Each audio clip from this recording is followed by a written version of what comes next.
It's another edition of PENSDOWN, and let me wish you all a very happy new year, 2024. This year, we are poised to bring you very exciting conversations on this platform. This is where we meet journalists, practicing or otherwise, or communication professionals generally, and then they take us through their journey through their craft. Today, we are traveling to Ghana's northern region, and we are touching base with the head of department for the University of Development Studies, one of the most important public institutions in Ghana today. He is the head of journalism, the Department of Journalism at the University of Development Studies. His full profile will be displayed on the screen while we go on with this conversation. Dr. Mahama Seth Sayibu is my guest on PENSDOWN today. Thanks for joining me, sir. Thank you very much, my brother. Sir, will you say journalism has lost you to your academia? Well,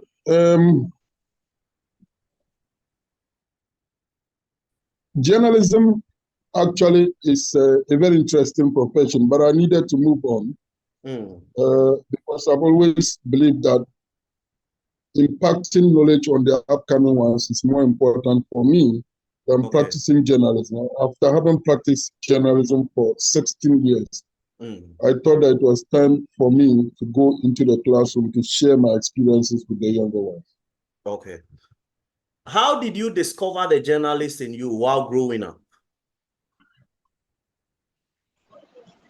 Well, you know, those days in the mid-90s, we hardly had the opportunity to do journalism in the northern part of this country. It was only at the Ghana Institute of Journalism in Accra. And we had very few journalists, especially the local guys who were practicing journalism. There were just a few. And so I happened to have picked up this idea through one Ilyasu Adam, who is also now a doctor and who also lectures at the University for Development. He was then the BBC correspondent for Northern Region, and I loved the way he reported. And so I thought that I could fit in. And so I went to him and inquired about how to go about things, and he told me all that I needed to get to Ghana Institute of Journalism. So that was how I started. That was in 1995. So I applied and joined the other colleagues at Ghana Institute of Journalism in 1995. And then I completed in 1997. And then I did my national service with the Ghana Broadcasting Corporation, where I was retained. So I was retained in 1998, and I worked there up to the year 2000, and I went back to school. Okay. So in the years you were actively engaged in journalism, is there any assignment or set of assignments that you will stick out as the most challenging? Well, the most challenging assignments were the political assignments. I happened to be reporting from a place where, as you may recall, there was this chieftaincy conflict. And it so divided the people into two that it was difficult for a reporter, especially a Dagumba reporter, to be seen as neutral. So that was the most challenging one, because the conflict is tied to politics. It was very difficult for anybody to understand any Dagumba who was reporting from northern Ghana. Normally, they would trace your background and decide that you are biased in favor of a particular political party based on which chieftaincy side you belong to. So that was the most challenging. And so even if you tried hard to be objective, that is what I would say was the most challenging part. Does journalism pay? Well, it doesn't. At least from where I'm coming from, it doesn't pay much. Of course, you get the usual salary. You get the applause. You get the respect, but you will not make the money. You get a particular political line. It's very hard to break through as a journalist from this side of the country. Talking about Solly, personally, what is your take on Solly? You are an academic and also a journalist, having practiced for more than a decade and a half. Yeah, of course, Solly is not. It's not a good thing. It has the potential of influencing journalists to write in a particular manner. So clearly, it is not the right thing to do. But as you know, conditions of journalists in Ghana are so poor that a lot of journalists cannot do without Solly. And also sometimes the organizers don't provide transport to and from events. And so some journalists are compelled to rely on that. Nevertheless, it is not an excuse on the part of journalists to accept money in order to publish uh, any information. But it has become, you know, a normal in the sense that organizers of programs, give journalists money and the journalists take. But it's not a good thing to do. We academics frown on that because it is part of, conditions that could make you practice self-censorship. Because if somebody does something wrong and the person gives you money, there's a potential that the money will influence you so that you don't write that information and publish it. So it is not a good thing to rely on solely as a journalist. But Okay. the reality is that a lot of journalists accept it. And political ownership of the media. There are a lot of politicians and politically exposed persons that are setting up media establishments. In our kind of democracy, does it bode You are well? still Is there? breaking. It has Well, you started are raining breaking, so here. if you could repeat the question. Yeah, Okay, it just yeah, started you are raining breaking. here. Okay, can you hear me now? Okay.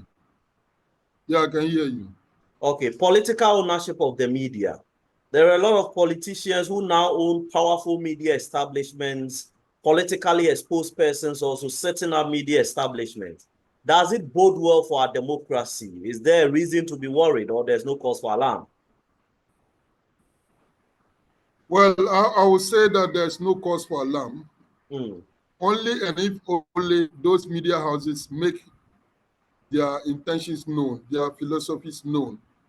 I mean, once the media house, is owned by a politician and they let the general public know that this is the line they toe, I don't see that as a problem. After all, in the United States, in the United Kingdom, where we have advanced democracies, politicians do own media houses. Very powerful people own media houses, and they told their political line. So there's nothing wrong with that,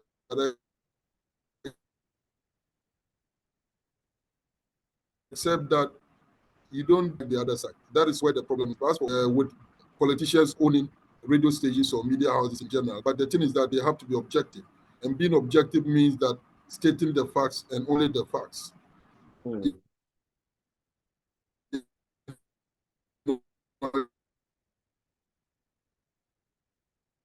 If they decide to cover their to discuss, but that could be because they own the media house to propagate somebody else's good deeds. You certainly would want to use that as a PR mechanism, to reach out to your target audience. But at the end of the day, the underlying factor is fairness, accuracy, and objectivity. That, for me, is what we should look out for. Let's talk about bribery in journalism. During the years you practiced, was there a time you were approached with anything, monetary or material, to compromise the story you were doing? Certainly not. And if you were to do a vox pop of those who listened to my reports, those who witnessed me practice journalism in Northern Region, they will tell you that that was not an area that you could attempt. It was a no-go area for anybody to want to influence me. The initial comment I made about the Soleil has to do with just the normal program that journalists attend and they are given envelopes. But beyond that, for anybody, any story actor to see me and give me money to write or not to write a particular news item, I can say that I was one of the journalists in town who would not accept that. So certainly no. Journalism is suffering a lot of attrition. So many highly qualified professionals are leaving the field. From where you sit, what do you think is accounting for this kind of trend? One, because journalists are poorly paid. Number two, because they are poorly trained. They lack the technical expertise. And once they lack the technical expertise, they are unable to churn out accurate information. So that is one of the reasons why we are having this kind of situation. I think that to be able to arrest it, we have to come up with certain laws. Again, some freedom fighters would say that the constitution guarantees any Ghanaian to establish a newspaper and operate. You don't need to be a journalist before you can establish a newspaper or a radio station. So it appears to me that the freedoms that are given to journalists are given to everybody else, and so anybody at all can decide to practice journalism. That is where the problem is. If you are able to draw a line between trained journalists and non-trained journalists and make it make a law in order to ensure that it's only trained journalists who are licensed to operate, who operate as journalists. I believe we can nip this in the bud. But so long as we remain the way we are, the status quo will continue because there's no law that bars anybody from practicing journalism. If we can do what the lawyers do, then I think that journalism will gain some respect. The problem has to do with the fact that many people find it very convenient and easy to join the journalism train. Some of them complete senior high school. They are unable to go to tertiary institutions and they instantly become journalists because they know they'll get solidarity. So if the law prevents them from practicing and sieve the bad ones out of the good ones, I'm sure journalism will gain some respect. So as I said, there's nothing we can do about it now until we get a law that will prohibit people from practicing except they are certificated journalists. Has social media redefined the frontiers of journalism? Certainly, yes, except that there's too much fake news in social media. With social media, you don't need alliances. With social media, you don't need it. All you need to do is to put it on social media and it goes viral. How that can be arrested, I'm not too sure about that. But then, as I said, so that also makes it problematic. The initial point I raised that you need to put certain laws in place. Even if we do so for the traditional media, you can be sure that the social media people will continue to abuse it. And as for the social media users, they are not there out there to ensure accuracy or objectivity. Whatever news they get, because they are not professionals, they just put it out there. Was your life ever threatened in a line of duty? What is it that we can do? So we those who are in a kingdom see how best we can limit, especially the inaccurate information. Was your life ever threatened in the line of duty? I cannot count the number of times that I was threatened. I cannot count. Almost all the time, because Northern region is a very, very difficult area to operate if you actually want to do proper journalism. And for those who are listening to my reports, you recall that I wrote a lot of stories that were very, very critical of the various regime. And for somebody to be practicing in that manner, you cannot expect to go scot-free. I've been beaten before, I've been threatened on phone, I've been threatened physically, a lot of consequences. Sometimes people just hate you because you probably wrote a story or two about either their chieftaincy group or their political party that we're not happy about. So it continues, but then that's and that also I cannot count several times. Are there any memories you consider golden for the years you practice? Golden memories? Well, for me, I always had satisfaction anytime I reported something and then the authorities listened to it. For instance, I remember there was this young girl, teenager, who was given out to a Fulani man, you know, for marriage, of course. And I heard about was then Deputy Minister for Women's Affairs, I can't remember the name, a male minister, called me up and asked me to go and do, a proper story on that, and then furnish the ministry with the information. At the end of the day, the man was prevented from marrying the girl, and the girl had to go back to school.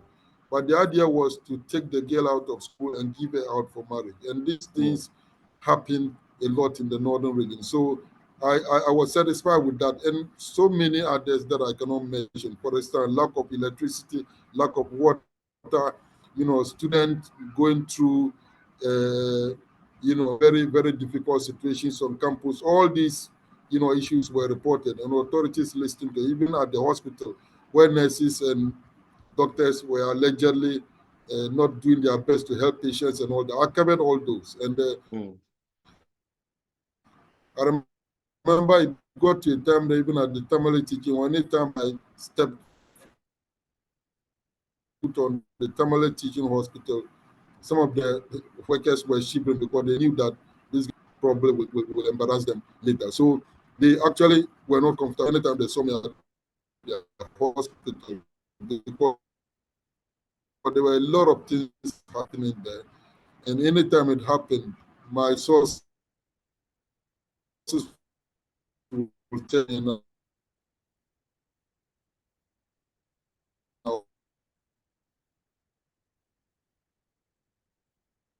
and I'll deliver. Yes, so yes, I was threatened severally. I can't recount how many times, and phone calls, and threatening me, and sometimes some big men that they think you respect will call you and tell you that please don't do this, and don't do that. So they came in so many forms, in different forms, and that constitutes censorship anyway. People call, including traditional leaders, they will call you and tell you that this particular issue that you are pursuing, please drop it for ABC reasons.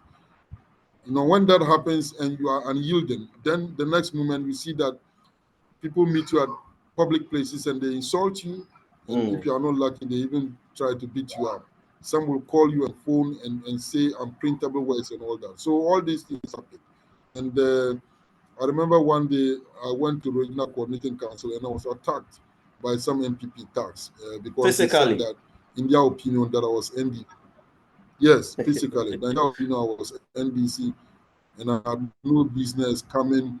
I had no business coming to, report on their activities. And the NDC also, on several occasions, accused me of bias. So as I said, and all emanated from the setup, the political setup in the region, that when you are Abudu, automatically you are MPP, when you are Ndani, you are NDC. And once you belong to one of these factions, and I said, Dagomba, you certainly will belong. Any Dagomba who says he's not Abudu, he's neither Abudu nor Ndani, he's a hypocrite. Because we belong to, there are only two gates, Abudu and Ndani. You are either Abudu or you are Ndani. You are either a sympathizer of Abudu or a sympathizer of Ndani. And Abudus are largely MPP and Ndani is largely NDC. So if you are an Ndani, automatically people will tag you as NDC. And so when you write a report that does not favor the MPP, it is very easy for them to reach a conclusion that you are Ndani and you are NDC. That is why you did that. And so it also added to that perception, and that actually, contributed significantly to some of the attacks on my person. Let's talk about licensing of journalists. Should journalists be licensed? Yes, journalists should be licensed. How it is going to be done, I don't know, but journalists should be licensed, because we have a situation where people complete senior high school, some complete junior high school, and they don't have anything to do. The next moment you hear them on radio playing music, and then they instantly become journalists. And I think that when that happens, because they don't know the nuances, they don't know the do's and don'ts of journalism, they mess up everything. I mean, yes, they report issues in a very biased manner, and so that pollutes the system, and people think that all journalists are like that. So, but the challenge here, however, is that whether human rights groups will allow that to happen, because when you look at the constitution, it is very clear that any Ghanaian has the right to establish news, but once you meet the conditions. And so, as for freedom of expression, it is a right that is reserved for any other Ghanaian, not just journalists. And so, those who are not trained journalists will say that they have the right to express themselves under the constitution. Yet we still have to find a way of ensuring that it is only those who have been to journalism training, whether on the job or in school, who are qualified to write. Once that happens, then we can begin to sanitize the news we have on our airwaves and then the newspapers in this country. But without that, we'll continue to have the quack journalists who know next to nothing, who can mess up the whole system, and that is very dangerous, especially in the social media era, where you have fake news coming up. I think that we need to do something. So, Ghana Media Commission, Ghana Journalists Association, those of us in academia, and I think media owners will have to do something. And again, I think that even in the absence of any law, I think that the big media houses in Ghana, including the state media, should start something by ensuring that they employ only those who are certificated journalists. So that once that happens, and then it is drifted down to the local area where we have radio stations springing up every day, and they also decide to employ only those who are trained journalists. I'm sure those who are not trained will eventually fill out. But if that doesn't happen, I'm afraid for this country, especially with this election coming up, 2024 election, which promises to be one of the most crucial in Africa, not just in Ghana. If we should go back into time, will you still choose journalism for a profession? I will, but I'll prefer to practice in Accra. Why? Because in Tamale here, we did a lot. Those of us who listen to our reports will recall that we wrote very, very good reports, but yet we didn't catch the eye of certain people who would make decisions regarding who is a good journalist or who is the best journalist and who is not, and all that. I mean, if we were to be practicing the same way we were doing yesterday, today, I'm sure we would have won a lot of awards. Never mind, I did win one award, but I'm just saying that if I were to practice it the way I was doing it yesterday, today, I certainly would have won a lot more awards. So, and for me, I think it's just because I was practicing from the northern region. If I were to be in Accra, it would have taken a less effort or a lesser effort than it took me in the past to be noticed by the powers that be and those who actually matter in information dissemination. What are your golden memories?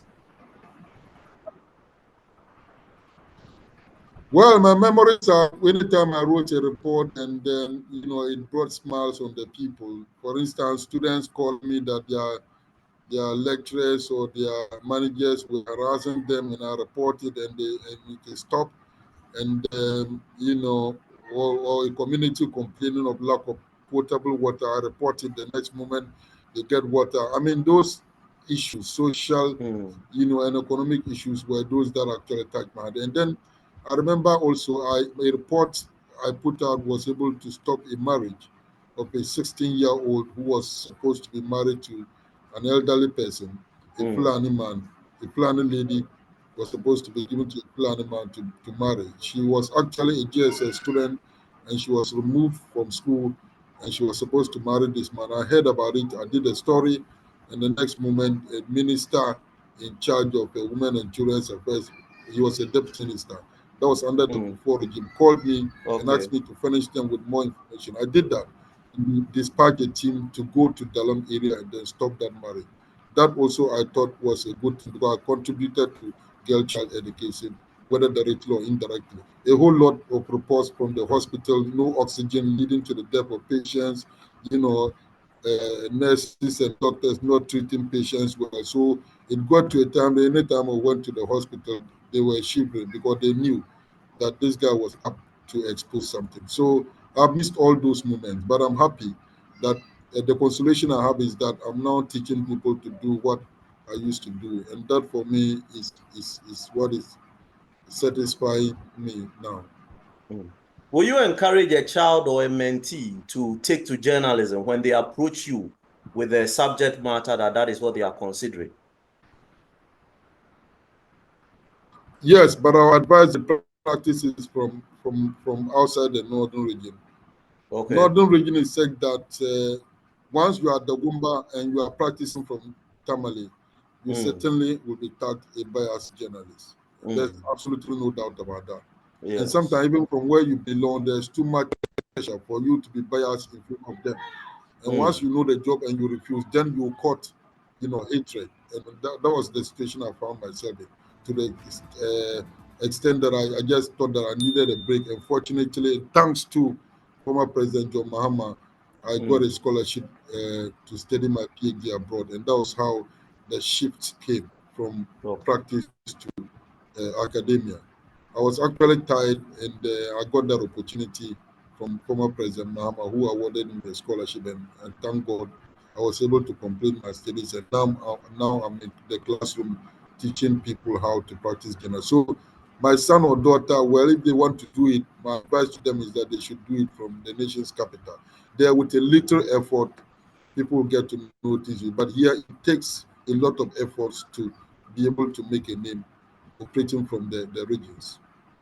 Has social media altered the course of journalism? Sure, it does. It does to a very large extent because these days, I mean, we used to enjoy a lot of monopoly, but these days there are some, you know, programs that are run and they don't even call journal. They just put it on WhatsApp or Facebook and it's gone. But those days, if they wanted people to get to know it, they will have to look for journalists to come and do that. Aside that, there's also this fake news issue where people who are not trained social media users, they just put the news out there now, and that can compromise the sanity of information delivery or information dissemination in this country. Something has to be done about that to ensure that we curb the use of social media, especially when it comes to information dissemination. They are not trained, so they don't know what constitutes news, what is not supposed to, be aired, what is not supposed to be put out. They just put everything out there, and I think that is a threat. But beyond that, the accessibility of social media information is also a threat to traditional media. With traditional media, sometimes you have to buy the newspaper to be able to read. But as for social media, your WhatsApp is okay for you. Somebody else will just pass it on to you and you read. But whether the news is accurate or not is another question. So it's a huge problem. But this latter problem is something that engulfs the whole world, not just Ghana. How we are going to ensure that we curb social media usage and ensure that only the good information is put out there is another question. I'm not too sure whether we can get there, but at least we can minimize that. So that, but I'm happy that Ghanaian media don't just pick news from social media and put it out there. They normally will investigate, and I think that we'll continue to do that to the extent that we sensitize the public to know that when you hear something from social media, you don't need to believe it. Wait until you get it from the traditional media, then you know the truth or otherwise of the information. That is what you have to keep singing to people, so that once they get to appreciate that, I'm sure those who are using social media to cause confusion will be discouraged and they possibly will stop. My final question, sir. What is your assessment of the quality of journalism in Ghana today, vis-a-vis what obtained when you were in active practice? When I was in active practice, almost everybody was well trained, and so the quality was high.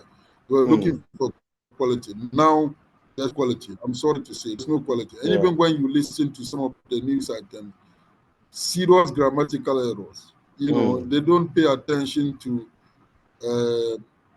detail. They don't pay attention to the way it should be written. For instance, initially I was talking about the inverted pyramids theory.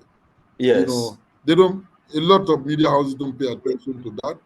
And also, you see radio stations, they'll go onto the internet, pick a story, and then just come and read it raw. Yet, internet stories are not to be read like radio. Well, radio story has a way of writing it. So instead of rewriting it in radio style, they just read it like that. So journalism practice is going down the drain, to be honest with you, especially with the private stations. So I think something has to be done. For GBC and a few other stations, they are up to the task, but a lot more needs a lot more training to be able to catch up. You just go onto the net, pick the news, and then they start reading. That clearly is not good journalism. And again, the crave for money. People are interested in money, and so they are not interested in quality, which also is problematic. Thank you very much, sir, for this conversation. We are very grateful for Thank your you. time and your thoughts. This has been PENSDOWN. This has been PENSDOWN. Today we sat down with the head of Department of Journalism, Development Studies in Ghana here, Ghana's northern region. Dr. Mahama Seth Sayibu. He's given us his thoughts and walked us through his journalism journey. We'll be back next time with another edition where we'll have another colleague join us, and the subject matter will still be the same, journalism journeys. Thanks for joining us, and bye for now.